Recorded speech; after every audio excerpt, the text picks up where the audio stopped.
Assalamualaikum warahmatullahi wabarakatuh. Om Swastiastu, Namo Buddhaya, salam kebajikan.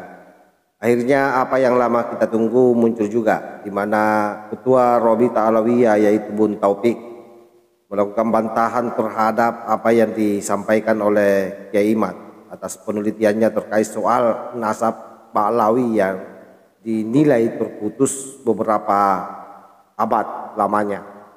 Dan tentu ini hal yang menarik karena kemudian Bun Taufik berani muncul ke permukaan untuk mengklarifikasi temuan Kiai Imad.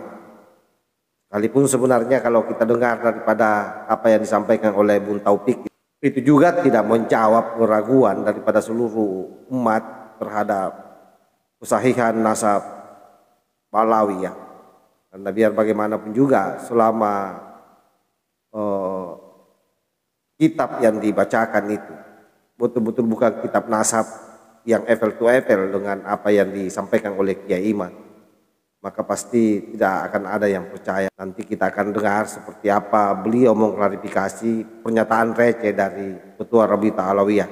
Kita simak dulu bagaimana Robita Alawiyah melalui Bun Taufik mengeluarkan klarifikasinya.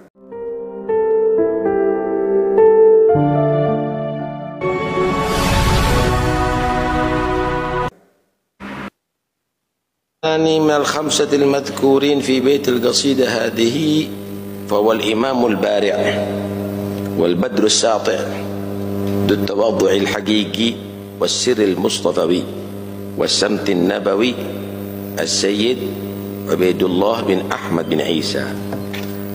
كان إماما جوادا وحبرا راسخا ذا كرم وسخاوة ومروءة وتقى وكمال خلق وبر ووفاء، سما حاله في الخيرات والمحاسن، وكان من شدة تواضعه وكمال معرفته لنفسه لا يتسمى بعبد الله بل يصغر اسمه عبيد الله إجلالا لربه واحتقارا لنفسه ولا يرضى بغير التصغير. Untuk supaya menangkan tokoh-tokoh yang terhasut, maka Sayyidina Ali bin Muhammad bin Jadid, Ali bin Muhammad bin Jadid ini salah satu putra dari Sayyidina Muhajir Ahmad bin Isa, tapi turunannya nggak ada sampai sekarang. Ada Jadid, ada Basri. Karena itu yang berketurunan sampai sekarang Habaib ini dari Alwi dok. Jadid sama Basri sudah berhenti turunannya. Nah, saat itu Ali bin Muhammad bin Jadid bin Ahmad al-Muhajir diperintahkan untuk pergi ke Irak, mengumpulkan orang-orang ulama, orang-orang sulaha yang ada di Irak untuk menyatakan bahwa mereka nasabnya adalah benar turunan Nabi. Dan di saat itu banyak orang yang mengaku turunan, bahkan yang Goromitoh mengaku turunan Nabi, tapi salah.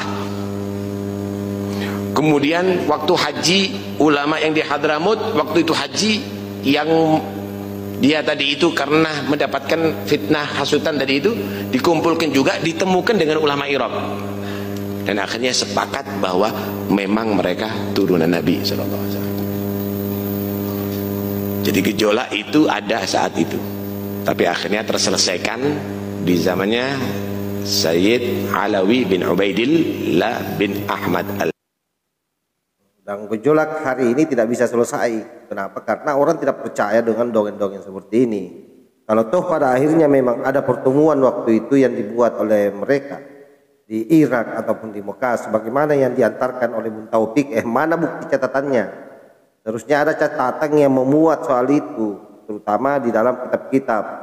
Sehingga kemudian itu bisa betul-betul diyakini bahwa pertemuan itu terjadi. Ini kan seperti saja orang mengarang. Coba kita lanjut. Muhajir yang diperakasai oleh Sayyid Ali bin Muhammad bin Jadid bin Ahmad al-Muhajir radhiyallahu anhum ajma'in. Oke, saya kira jelas ya bagaimana penyampaian daripada Bun Taufik. Ya tentu bagi orang-orang yang mendukung kaum Bagi orang-orang yang mendukung kelompok Lawi bisa saja membenarkan apa yang disampaikan Bung Taufik, tapi bagi yang tidak mendukung, apalagi yang masih mengacu pada hasil penelitian Kiai Imad, satu penelitian yang modelnya keilmuan, saya kira sangat susah untuk mengatakan bahwa yang disampaikan oleh Bung Taufik ini adalah sesuatu yang bisa mewakili dari keresahan banyak umat terkait soal nasab Balawi. Ya, bayangkan saja katanya kalau hari ini sudah banyak tukang sayur pun juga sudah bicara bahwa ternyata selama ini kita ditipu. Itu tukang sayur bicara itu di tempat-tempat jual beli sayuran. Ternyata selama ini katanya kita ditipu oleh mereka ternyata bukan habaib, mereka ternyata bukan cucu Rasulullah. Nah, ini kan luar biasa ini, dan cerita-cerita seperti ini kalau menggelinding terus seperti bola salju itu kan susah terhapus di dalam otak kecil masyarakat. Lalu pada akhirnya memang para kaum Baklawi ini akan kehilangan panggung di Nusantara. Jadi sudahlah, berhentilah kalian selalu mengatakan bahwa saya cucu Nabi. Sebenarnya kalian tetap akan dihargai sekalipun kalian bukan cucu Nabi.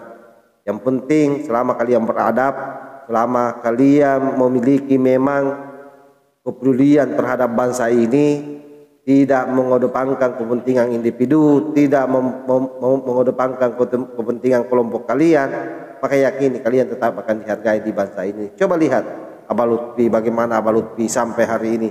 Bahkan beliau sendiri sangat malu kalau mau dipanggil Habib, lebih senang dipanggil Abah. Termasuk saya kira Abah Quraish Shihab itu tidak mau sekali dipanggil Habib kecuali terhadap anak-anaknya. Malu katanya dia. Nah, harusnya seperti itu, sehingga betul-betul beliau-beliau ini dihargai, dihormati, bukan karena beliau keturunan Nabi, karena beliau sendiri tidak pernah memproklamirkan dirinya, tetapi karena memang keilmuannya, memang keteladanan yang diperlihatkan oleh beliau sehingga layak untuk diberi penghormatan oleh orang-orang atau umat yang belajar sama beliau. Nah, kalian ini sedikit-sedikit teriak-teriak, sedikit-sedikit saya adalah cucu Rasulullah, di dalam darah saya mengalir darah Rasulullah, baru kelakuanmu kelakuan kucluk. Kan ini yang menjadi masalah di kalian ini sebenarnya. Jadi kalau itu kalian tidak rubah, maka yakini saja cepat atau lambat kelompok Lawi ini akan terhapus di NKRI. Apalagi yang disampaikan oleh Kiai Imad itu keilmuan, hasil penelitiannya. Artinya apa? Itu hanya bisa dijawab dengan hasil penelitian, bukan dengan celoteh. Terlalu gampang Anda itu menyederhanakan apa yang disampaikan oleh Kiai Imad. Kalau hanya mau disampaikan klarifikasi seperti yang dilakukan oleh Bung Taufik ini, sudah lama persoalan ini selesai. Masih lebih bagus sedikit penyampaian Bung Hanif, cucunya Mufti Petamburan, daripada Bung Taufik ini. Masih agak rasional sedikit. Nah, itu pun tidak sampai pada level yang disampaikan oleh Kiai Imad. Jadi sebaiknya kalau belum siap, jangan muncul ke publik. Buat dulu tim khusus, lakukan juga penelitian, temukan kitab-kitabnya. Kalau Anda tidak berhasil menemukan kitab-kitab yang sejaman dengan yang ditemukan oleh Kiai Imad, yang menjelaskan bahwa Anda memiliki leluhur yang sampai ke Rasulullah, maka saya kira ada jalan yang bisa ditempuh, yaitu datang ke narkoba internasional yang ada di Irak misalnya, karena Anda klaim bahwa dato Anda masuk dari Irak ke Yaman. Periksa di sana, apakah di sana diakui atau tidak. Kalau juga tidak diakui di sana, masih ada jalan satu. Apa itu? Lakukan tes DNA. Hanya itu pilihannya. Nah, kalau itu Anda tidak mampu lakukan, maka sebaiknya angkat bendera putih, menyerah saja, dan tetap kami akan menghargai Anda selama Anda tidak kurang ajar terhadap pribumi. Wallahul muwaffiq ila aqwamit thoriq. Wassalamualaikum warahmatullahi wabarakatuh.